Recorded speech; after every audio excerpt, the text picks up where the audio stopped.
का कार्यकारी प्रदेश अध्यक्ष। और हमारी जो रेजांगला शहादत कलश माटी कलश यात्रा जो वो आ रही है, उसका मैं प्रदेश संयोजक हूँ। मेरे साथ हमारे बहुत ही संघर्षशील कर्मठ साथी भाई बलवान फौजी, जो हमारी हरियाणा यादव महासभा के प्रमुख महासचिव हैं, हमारे बहुत ही सीनियर एडवोकेट, बहुत ही हमारे संघर्षशील समाज के श्री रमेश बोरा एडवोकेट, हमारे जिला अध्यक्ष हैं महेंद्रगढ़ के हरियाणा यादव महासभा के, और बहादुर सिंह थानेदार साहब, ये भी हमारे बहुत संघर्षशील साथी, ये हमारे कार्यकारी जिला अध्यक्ष हैं महेंद्रगढ़ के। आभार। जिस तरह से आज प्रेस कॉन्फ्रेंस हो रहा है, क्या है? देखिए, 2 नवंबर को हमारी रेजांगला शहादत माटी कलश यात्रा महेंद्रगढ़ जिले में आ रही है, और ये पहला कार्यक्रम महेंद्रगढ़ में होगा, जो यहीं पाल पैलेस जो राव तुलाराम चौक पे है। इसमें एक बहुत विशाल शहीद नमन सभा होगी, और उसमें उन महान शहीदों को श्रद्धांजलि दी जाएगी। उनके जो कलश है, उनकी शहादत की माटी का, उसको यहाँ हजारों लोग नमन करेंगे। और हमारे इस क्षेत्र की जो 11 रेजांगला के जो शहीद हुए थे, उनकी जो 11 युद्ध वीरांगनाएं और परिवार हैं, उनका हम सम्मान करेंगे।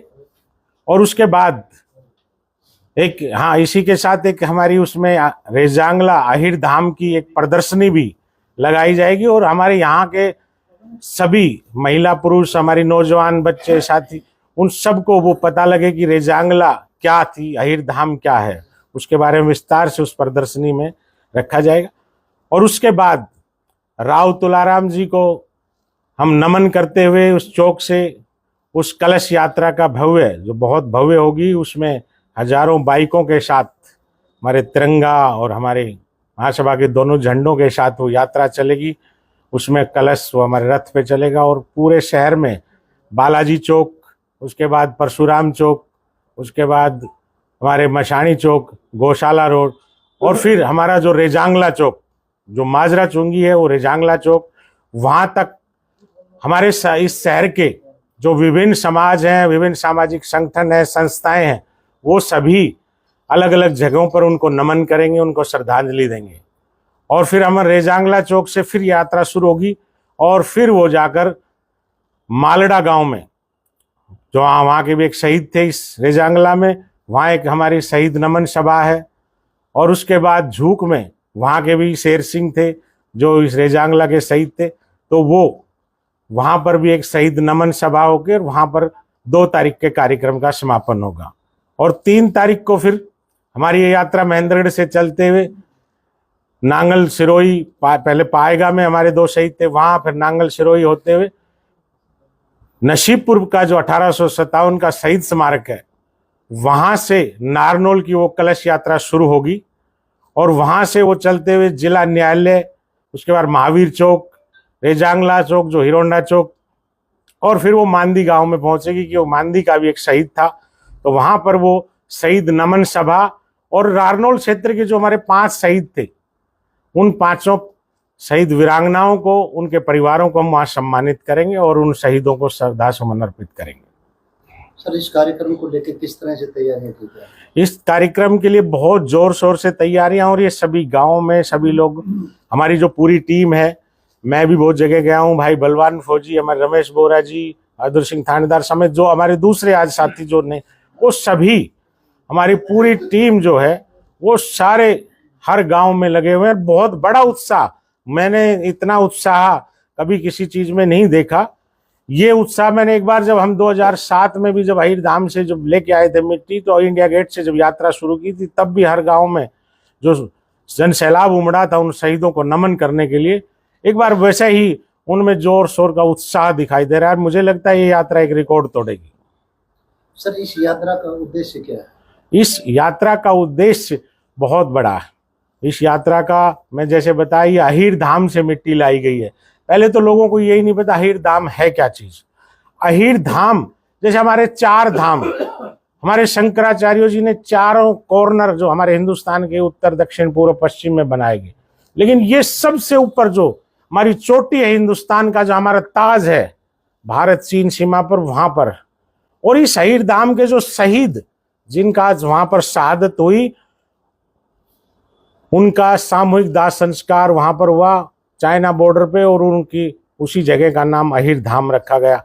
अगर उस अहिर धाम वाले उस दिन वो शहीद 124 अपना सर्वोच्च बलिदान नहीं देते तो आज ये लद्दाख चीन का हिस्सा होता। आज सिर्फ और सिर्फ उन 124 वीरों की वजह से आज ये लद्दाख भारत का हिस्सा है। और उसका कारण बड़ा स्पष्ट है। 18 नवंबर को जब वो लड़ रहे थे तो उनकी चार्ली कंपनी में सिर्फ 124 थे, और सामने जो चीनी सेना थी वो 3,500 थी। और नीचे जो आर्मी हेडक्वार्टर से उनके पास जो इंफॉर्मेशन गई कि आप वापस विड्रॉ कर लीजिए, लेकिन उन्होंने कहा कि हम दादा किशन के वंशज है, हम आखिरी गोली और आखिरी सांस तक लड़ेंगे और यहां पर चीन की सेना को घुसने नहीं देंगे।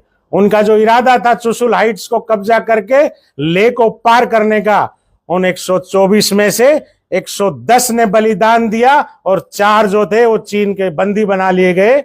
उन 110 ने वो अपना सर्वोच्च बलिदान देकर उस पूरे लद्दाख क्षेत्र की रक्षा की।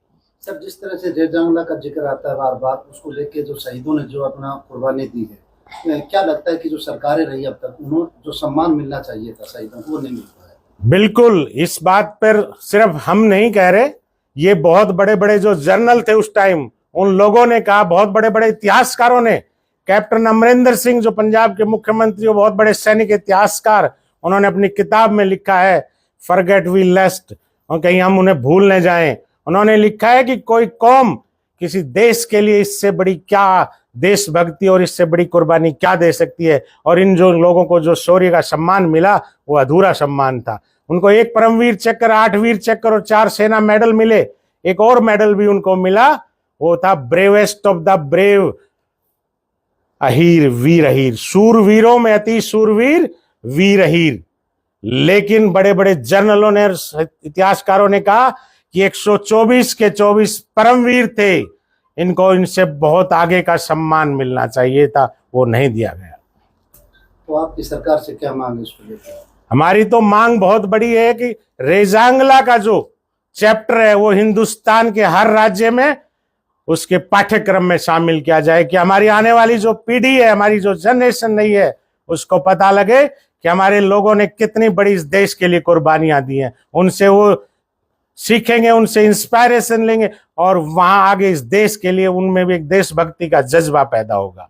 अभी रेजांगला के इस विषय पर एक मूवी आ रही है जिसका नाम 120 बहादुर है, उसको लेकर भी जो है दिल्ली जयपुर हाईवे जाम कर दिया गया था।